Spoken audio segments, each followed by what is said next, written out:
Hey guys, it is NICU Nurse Desh here, and I'm so excited to finally be doing this video for you guys. I've seen the comments, the questions, the concerns all on TikTok, and I have compiled a list of some of the topics that you guys want me to talk about in my videos on my YouTube channel. And you guys were not playing, and this is not all of them. This is just some of like maybe 3 videos that I was going through and taking notes on. So today I'm just going to talk a little bit about my nursing school journey and more so about the NICU. So I went into college. I was a biology pre-med major. In my junior year of college, I was like, okay, this is not what I want to do. And I switched my major over to nursing. I had 1 year left to graduate, y'all. So I say that to say, if you are hesitant or if you're thinking about it, do it, take the leap, and just go for it, because I probably would have been miserable as a biology major. I don't know. You never know. But anyway, so I did that. I met with an advisor. I took the prerequisites that I needed, and I took the TEAS test, applied for the nursing program, and I got in. I spent the next 2.5 years doing all the nursing classes, adult medical surgical, 1 and 2 kicked my ass. Pathophysiology wiped the floor with me. Biostatistics had me so confused. I never knew what was going on in that class. I don't even know how I passed it, but thank the Lord I did. And yeah, so I graduated and I became a NICU nurse. How can a new grad get into the NICU? There are a few different ways. You can do what I did, which was a preceptorship. So I applied to an outside hospital to work in the NICU, and I went there 2 days out of the week for 8 hours. I had a preceptor, and we did everything NICU related. Right before I was about to leave, the manager gave me her card. My preceptor gave me her information, and everybody was like, you know, when you pass NCLEX, to reach out to us. And that's exactly what I did. Because on June 20th, I took NCLEX, I want to say, and then June 21st, I was calling like, hey, I passed. What's up? Can I come to work tomorrow? But they gave me an interview the next week, and I had the job the same day. So that's one way to go about it. And the second way, you can become a NICU Cuddler. So that's just volunteer work, but you come to the NICU a few days out of the week for a few hours, and you cuddle babies all day. But that's a way to get your foot in the door, because now they know you. You know the managers, the nurses, and if you're a nice person and respectable and they like you and you come with your RN credentials, then they're like, okay, cool. All right, we know her already. Let's give her an interview. The third way is to work as a CNA in the NICU, which I think is so cool. I did not know that existed up until a few years ago, but who doesn't want to work as a NICU CNA? You get to cuddle babies, you get the whole, that is cuddling. I mean, you get to feed, you get to do diapers, weights, and you know, stuff like that. And that's a really easy way to get into the NICU, because they know you as a CNA. Once you have your credentials, now they know you as a nurse. You know the unit, you know the routine, you know the nurses, you know the managers. You kind of know how things go. So it's easy to just be like, okay, here's a job. Another thing you can do is an externship. I also did a student nurse externship the summer before I graduated, and it was in med surg. I applied for L&D but didn't get it, and I hated it, and it let me know that med surg was not the thing for me. I would go for 3 days out of the week, as a nurse does, for 12 hours, and we had so many different chronic patients. I mean, cancer, kidney disease, liver disease, paraplegic, quadriplegics, anything you name it, we had it, and I just was not a fan. So yeah, but I knew other nurses who actually did the externship and got into the NICU. At the time, I didn't know much about the NICU, so that wasn't even on my radar, but that's another way to get into the NICU. And then if you're just you're a new grad and you don't get an externship and you don't get an internship and you're not a cuddler or a CNA, just apply to the NICU. After I got in the NICU, there were like 10 nurses after me who had no NICU experience that were hired into the NICU. So you don't have to have experience to get in. Like, they were new grads and they were hiring them like back to back. So if the hospital has a need, they will hire you. And then for nurses who are already nurses in like med surg, adult units, and things like that, you also can work in the NICU. I was at a hospital in Northern California, and as I was leaving, they were bringing 14 nurses from step down, med surg, ICU, PACU to work in the NICU, like completely leave those specialties and come to the NICU, because there are some hospitals that don't want to hire new grads, so instead into the NICU. So they bring these nurses from other units and then fill up those units that they move those nurses out of with new grad nurses. Like some hospitals are like, oh no, we will absolutely not accept new grads into our NICU, which I don't agree with, but you know, it is what it is.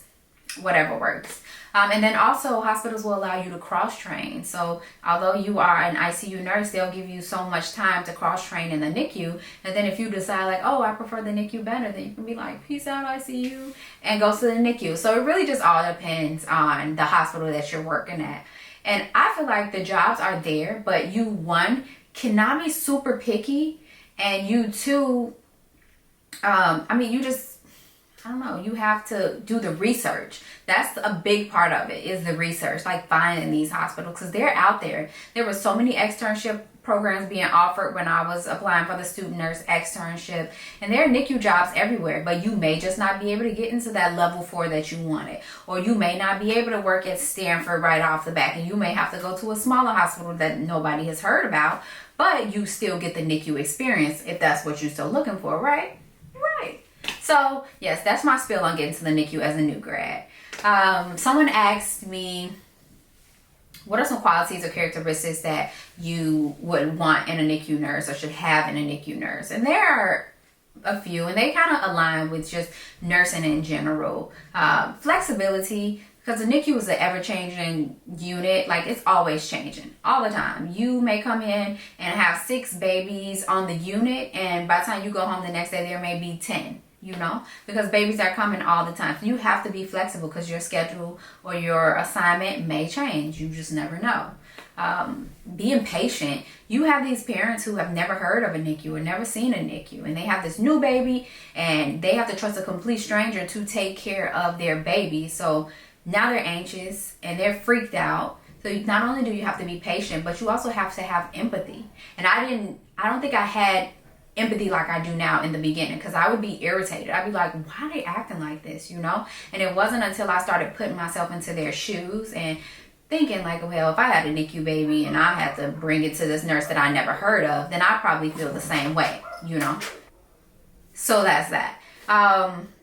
Being a team, you have to be team oriented, because there are nights when you are drowning and you will have to rely on your coworkers to help you, because your assignment may be crazy, and that baby who was just stable at 9 o'clock might now be crashing at 11 o'clock. So you may have to have your coworkers take over your other babies or watch them while you stabilize this one baby that's just completely going down. And critical thinking skills come into play with that. You have to know kind of like what to do next. Even if it's just to call a doctor, you should know when you need to call the doctor. Now, you will not come into the NICU knowing all of these things. You learn this as time goes on, because NICU is not one of those specialties where in nursing school you have a book and it tells you everything about the NICU. I actually don't recall reading much about the NICU when I took the maternal child health class. It was just about the mom and then the baby, but not that really sick critical baby that we actually take care of in the NICU. So take notes when you do get into the NICU, because everything you learn is from hands-on demonstration, reading. They'll give you these big NICU books when you start for your own personal reference, and use them because they will come in handy. Also, just listen to the doctors in rounds. You know, even though you may not have that patient, just kind of put your ear in and listen, because I learned a lot from doctors as well, and nurse practitioners. I love me some nurse practitioners. Ooh, I love them, love them, love them, love them, love them.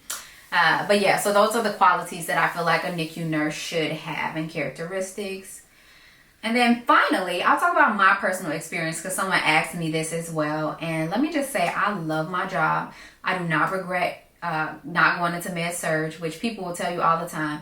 Go into med surg first so you can get your skills before you specialize. Do not listen. If you know you don't want to go into med surg, don't go into med surg, okay? That is my advice. I wish I can like get a little blimp with a little headline running across to put that in big bold letters. Do not do it. Do not do it. You will be miserable. Nurses are burnt out. Nurses are tired. They're leaving bedside because one of the reasons, because they go to specialties where they really don't want to be, and then you're over it. you're going to work every day miserable, and then you don't want to be in the profession anymore. So go into the specialty that you want. I love my specialty, and my favorite thing about being a NICU nurse is watching these freaked out, scared, anxious parents and these babies grow as a unit from admission to discharge. Like, in the beginning, these parents are clueless, and then at the end, when it's time to go home, they can change a diaper, they can do a temperature, they can tell me, you know, what the vitals on the monitor mean, they can tell me why their baby is the way that they are, and they just want to help out and be involved, and I love that. Another thing is the relationships that are built in the NICU. As you guys may have seen on my pages, I have 1 million old primaries, and I love that. That's probably like my favorite thing about the job. Watching these little pumpkins that I held in my hands like this, y'all, like could hold in my hands, now turn 5 this year. They're turning 5, and they are snowboarding, they're riding horses, riding bikes. They're older siblings, they're smart, they like to play in dresses and makeup and sing. Y'all, it is mind-blowing, like mind-blowing, because that also means I'm getting old. But I mean, just seeing them from babies to now being these like kids, and it's like, I don't know, it evokes a lot of emotion, let me tell you, because it just shows that like times are changing. But I love to know that I took care of them when they were these little babies, and watching them grow up to be the little future people, amazing future people that they will be. So those are my favorite things about working in the NICU. And y'all, it is 12:30 now, and I have to work tonight, so I'm gonna hop off of this video. But I would appreciate it if you guys like the video, if you comment, if you subscribe to the video, give me your honest advice, give me some other topics or things you want answered in other questions and other videos. And yeah, just thank you guys for tuning in. This is my first like nursing YouTube video, so it took me 1 million tries to make this. And yeah, so I'm just gonna edit this tomorrow, and I'm gonna post it for you guys, because I promised to have it Thursday, and that is what I'm gonna do. So thank you guys for tuning in.